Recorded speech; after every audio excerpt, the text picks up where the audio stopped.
Puji Tuhan, program Doa Pagi GPDI Budi Mulia kembali menemani Bapak Ibu Saudara sekalian di hari yang baru, dan kami membawakan firman serta doa. Untuk itu mari kita awali persekutuan pagi ini dengan doa. Bapa yang ada di dalam surga, kami datang kepadamu Tuhan, mengucap syukur buat hari yang Tuhan berkati kepada kami sekalian. Kami percaya persekutuan ini akan memberkati kami, membuat kami menjadi semakin cinta kepada firman Tuhan. Terima kasih memberkati setiap pemirsa yang mengikuti program doa pagi ini. Kami serahkan ke dalam tangan Tuhan, di dalam nama Tuhan Yesus Kristus. Haleluya. Amin. Puji Tuhan, saudara, saya akan bacakan ayat yang diambil dari Kisah 15 ayat yang ke-35. Kisah Rasul 15 ayat 35. Paulus dan Barnabas tinggal beberapa lama di Antiokhia. Mereka bersama-sama dengan banyak orang lain mengajar dan memberitakan firman Tuhan. Haleluya, saudara. Paulus bersama-sama dengan Barnabas ada di Antiokhia. Mereka tinggal beberapa lama di sana untuk memberitakan Injil kepada penduduk yang ada di sana. Untuk itu kita akan belajar tentang Barnabas, nama yang jarang kita dengar, yang lebih banyak kita tahu yaitu Paulus. Tetapi kali ini kita akan belajar nama dari seorang Barnabas. Pelayanan perlu kerjasama, dan hal ini terjadi di antara Paulus dan Barnabas. Pelayanan perlu hati yang lembut dan tidak ingat-ingat masa yang lalu. Dan ini yang terjadi antara Paulus dan Barnabas. Walaupun mulanya mereka berdua bisa bekerja sama di dalam pekerjaan pelayanan, tetapi ada suatu masalah yang timbul ketika Paulus mengajak Barnabas untuk kembali ke tempat pelayanan mereka yang semula, untuk melihat bagaimana keadaan pelayanan mereka di sana, saudara. Dan disinilah terjadi perselisihan pendapat antara kedua orang ini, yaitu Paulus dan Barnabas.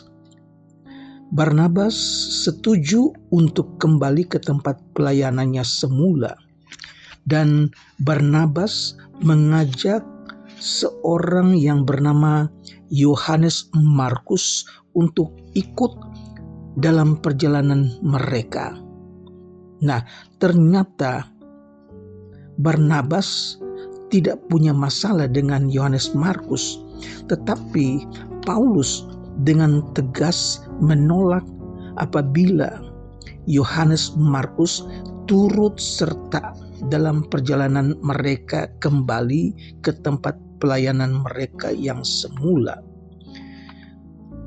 Saudara, rupanya Yohanes Markus pernah meninggalkan pelayanan sebelumnya di Pamfilia, dan ini membuat Rasul Paulus merasa sangat kecewa. Dan kejadian ini tidak membuat Rasul Paulus melupakan hal tentang Yohanes Markus.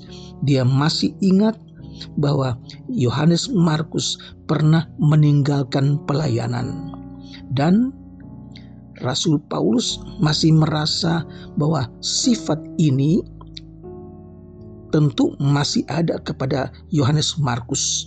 Jangan-jangan kalau mereka membawa Yohanes Markus dalam perjalanan kali ini, nanti pengalaman yang sama akan dialami juga dalam pelayanan mereka. Itu sebabnya dengan tegas Paulus menolak apabila Yohanes Markus mengikuti mereka.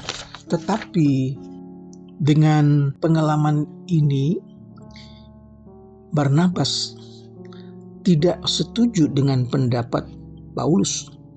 Bahkan Barnabas tetap memanggil Yohanes Markus untuk ikut dalam perjalanannya bersama dengan Paulus, tetapi kemudian terjadi ketidakcocokan dalam hal ini.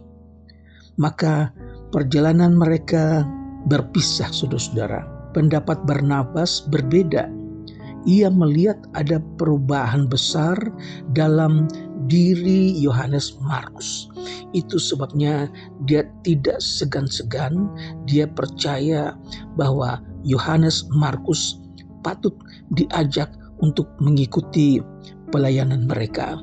Berbeda dengan Paulus. Paulus masih tetap mengira bahwa Yohanes Markus masih tetap Yohanes Markus yang dulu. Dan ini yang membuat mereka berpisah. Mereka kemudian mengambil jalan sendiri-sendiri.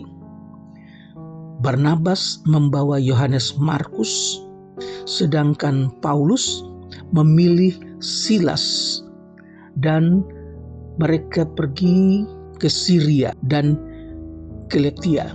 Saudara, pekerjaan Tuhan tetap jalan, walaupun berbeda pendapat, walaupun tidak sepaham, walaupun harus berpisah, tetapi pekerjaan Tuhan harus tetap berjalan. Nah, dalam kisah ini kita perlu belajar dari Barnabas. Mengapa? Ada hal-hal penting yang kita perlu tahu tentang Barnabas. Dalam Kisah Rasul pasal 11 ayat 24, karena Barnabas adalah seorang baik, penuh Roh Kudus dan iman, dan sejumlah orang dibawa kepada Tuhan. Saudara, dalam Kisah Para Rasul pasal 11 ayat 24, Dr. Lukas mengatakan bahwa Barnabas adalah seorang yang baik, seorang yang penuh dengan Roh Kudus, adalah seorang yang beriman. Dan pekerjaan Barnabas terbukti bahwa sejumlah orang telah dibawa kepada Tuhan Yesus. Mereka menjadi percaya kepada Injil, mereka menjadi pengikut-pengikut Yesus. Puji Tuhan, saudara-saudara. Nah, waktu Saulus bertobat, waktu Saulus percaya kepada Tuhan Yesus, datang ke Yerusalem, tetapi kemudian di sana orang-orang Yerusalem menjadi takut kepada Paulus. Mereka anggap Paulus itu hanya pura-pura bertobat. Mereka anggap itu dia hanya mata-mata, saudara. Tapi karena mereka tidak mau Paulus ada di sana, maka Barnabaslah yang memperkenalkan Paulus kepada mereka, dan Barnabaslah yang meyakinkan mereka tentang pertobatan Paulus dan kesungguhannya menjadi pengikut Kristus. Barnabas, saudara-saudara. Orang-orang takut kepada Paulus, masih mengira Paulus masih membenci orang-orang Kristen, menangkap orang-orang Kristen, dijebloskan ke dalam penjara. Tetapi ketika Paulus sudah bertobat, Barnabaslah yang memperkenalkan Paulus kepada orang-orang Kristen di Yerusalem. Dalam Kisah Rasul pasal 9 ayat 27, tetapi Barnabas menerima dia dan membawanya kepada rasul-rasul dan menceritakan kepada mereka bagaimana Saulus melihat Tuhan di tengah jalan dan bahwa Tuhan berbicara dengan dia, dan bagaimana keberanian Paulus mengajar di Damsyik dalam nama Yesus. Saudara, puji Tuhan, ketika Paulus tidak diterima di Yerusalem, maka Barnabaslah yang memperkenalkan mereka bahwa Paulus benar-benar sudah berubah. Kalau Paulus tidak percaya Yohanes Markus sudah berubah, Barnabas percaya karena Barnabas lihat banyak perubahan dalam diri Yohanes Markus. Begitu juga dengan Paulus. Barnabaslah yang meyakinkan orang-orang Kristen di Yerusalem bahwa Paulus benar-benar sudah bertobat. Paulus dengan beraninya memberitakan Injil kepada orang-orang di Damsyik dalam nama Yesus, saudara. Kemudian Barnabaslah yang mewakili para rasul di Antiokhia pada pertama kalinya. Orang-orang non-Yahudi dalam jumlah besar mereka menerima Injil. Puji Tuhan, orang-orang Siprus juga ada di sana. Saudara dapat baca dalam Kisah Rasul pasal yang ke-11 ayat yang ke-9. Saudara, nah puji Tuhan, Barnabas mendatangkan Paulus untuk ikut bekerja waktu mereka datang ke Yerusalem dan membawa bantuan bagi orang-orang di situ yang sedang kelaparan, yang sedang dalam kesusahan karena tertindas, saudara. Jadi bukan sekarang ini orang-orang Kristen ditindas, tapi orang-orang percaya pada waktu gereja mula-mula mereka juga mengalami hal ditindas, dianiaya, mereka dalam kesukaran, dalam keadaan kelaparan. Dan Barnabas, Paulus dan rombongan mereka membawa bantuan kepada orang-orang percaya di Yerusalem. Berikutnya, jasa besar Barnabas ketika ia dengan segenap hati menerima uang dari orang-orang non-Yahudi karena iman mereka kepada Kristus Yesus. Saudara baca di sana dalam Kisah Rasul pasal yang ke-13 ayat yang ke-46. Dan perjalanannya dengan Paulus. Pada waktu itu Barnabaslah yang menjadi pemimpin, sedang Paulus adalah murid. Saudara, Paulus baru bertobat, sedangkan Barnabas sudah lama. Dan masih ada banyak lagi tugas lain yang dikerjakan oleh Barnabas bagi kemajuan Injil. Saudara, walaupun pernah berselisih paham, walaupun pernah terjadi tidak sependapat, nah Barnabas dan Paulus senantiasa menaruh Paulus, maksud saya, walaupun Barnabas tidak sepaham dengan Paulus, tetapi Paulus senantiasa menaruh simpatik dan hormat atas kerjasama dalam pekerjaan Injil, saudara-saudara.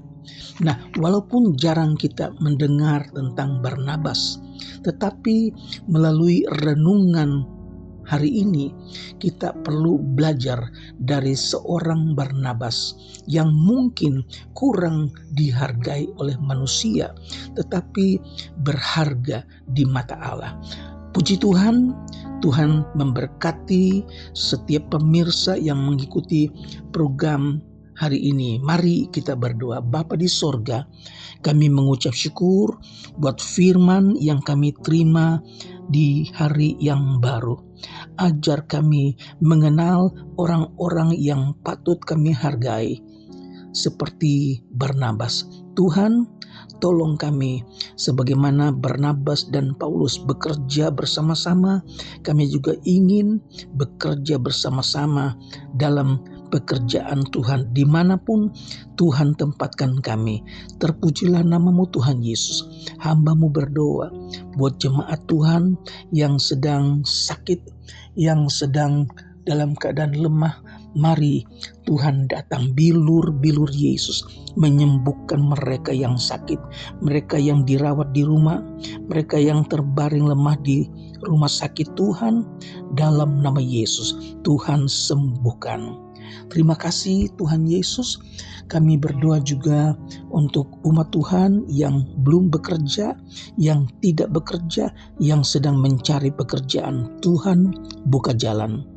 Berikan mereka rezeki. Tuhan, tolong mereka supaya mereka dapat menghidupi keluarga mereka, istri, anak-anak, dan cucu-cucu. Tuhan berkati rumah tangga. Tuhan, berikan sukacita. Terpujilah namamu Tuhan Yesus. Kami berdoa juga untuk bangsa kami Indonesia, buat Bapak Presiden, Wakil Presiden, staf menteri dari pusat sampai daerah. Di dalam nama Yesus berkati Indonesia. Haleluya. Amin.